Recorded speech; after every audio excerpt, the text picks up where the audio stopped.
ഈ ഹോസ്പിറ്റലിൽ പാറശാല ഹോസ്പിറ്റലിൽ നിൽക്കുമ്പോഴത്തേക്കും ഇവൻ ഗ്രീഷ്മയുടെ അടുത്ത് ഷാരോൺ വാട്സപ്പിലൂടെ വോയിസ് ചാറ്റ് ചെയ്യുന്നുണ്ടായിരുന്നു. അപ്പൊ അതിൽ ഷാരോൺ ചോദിക്കുന്നുണ്ട്, എടി ചേട്ടൻ ഇങ്ങനെ എന്റെ അടുത്ത് ചോദിക്കുന്നുണ്ട് നീ ഇത് എന്താണ് കുടിച്ചതെന്ന്, അപ്പൊ നീ എന്തോന്ന് എനിക്ക് തന്നത്, അതിന്റെ പേര് പറ എന്ന് ഷാരോൺ തന്നെ ഗ്രീഷ്മയുടെ അടുത്ത് ചോദിക്കുന്നുണ്ട്.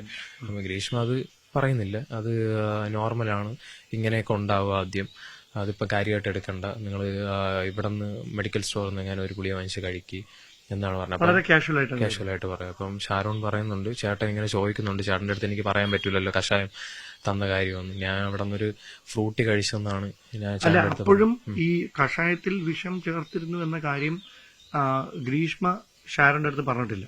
ഇല്ല, അതുവരെ ഒന്നുമില്ല. ഇല്ലില്ല, അത് അവസാനം സാഹചര്യങ്ങളിൽ നിന്ന് അവന് തോന്നിയത്.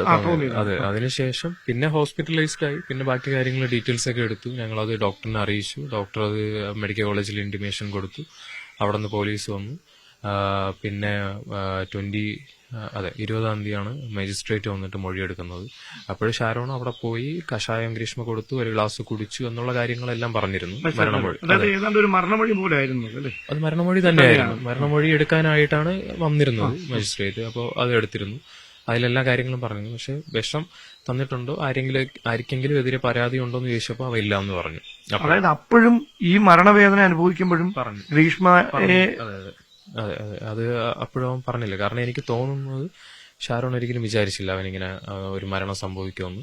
അപ്പോഴവന് തിരിച്ചു വരും എന്ന് ഉറപ്പായിരുന്നു. കാരണം അവൻ കോൺഷ്യസ് ആയിരുന്നു.